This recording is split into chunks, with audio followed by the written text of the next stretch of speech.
Moyo Pokok di KL, gulai serati dan ayam kampung yang kita berada di Sawangan Elmina dengan saing-saing kita ni belakang ni. Saing kita. Order ada.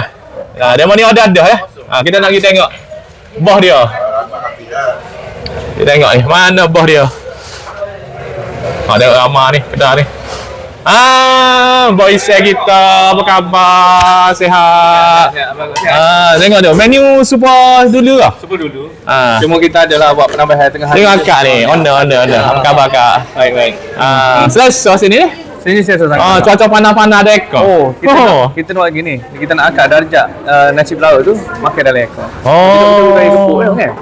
Lalu ni kita nak angkat darjah nasi laut. Bagus. Kami kita tengok menu per skala bagus. Tengok menu dia. Tapi kita mari ni dekat Pupak dah lah. Lewat dah ni. Dia tiap hari pun buka sen ni. Buka. Hari ni tutup. Okey, kita main kita per skala lah. Ni 100. Tapi kita habis kita tambah semua. Ni ayam kampung. Tambah lah habis tambah. Ni ayam gula. Fresh lah kata. Ni ayam gula. Ni kayu kita per skala lah kan. Lepas tu togel. Cuma lemak sini kita buat lemak goreng, bukan lemak bakar. Lemak goreng ni apa dia? Tu daging kunyit. Daging kunyit. Favorite akak tu ada. Akak mai sama. Ada kita simpan. Akak mari sama sini Moyo Pokok di bacok lagi. Betul. Di gapo dapat Bagolok. Akak first time makan di situ makan serati goreng. Fall in love. Dia siapa KL ya, buka cawangan di Subel ada tu dah. Kita mari lalu. Kita sebab abang akak nak mari hari ni, kita simpan. Terima kasih pada. Yalah, kalau tak simpan habis dah. Best seller lah. Alhamdulillah. Antara best seller adalah serati goreng. Kalau tak simpan habis. Lagi gula kuning. Tu pun saya tunjuk. Gula kuning ikan merah. Ikan merah. Nanti kita menu ni ada sama ke? Ada sama.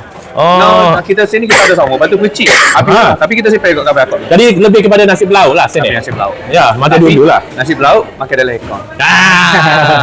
Betul tak? Molek. Ayam goreng dia, ayam goreng kapur. Ayam goreng kapur. Tengok goreng tak?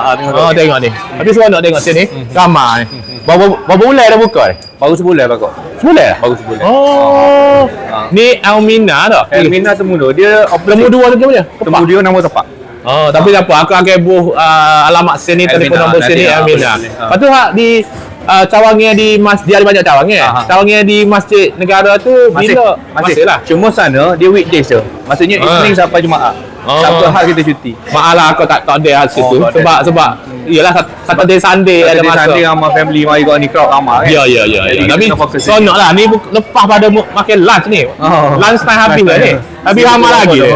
Ni bukan 3 dah ni. Pukul 3 dah. Pukul 3.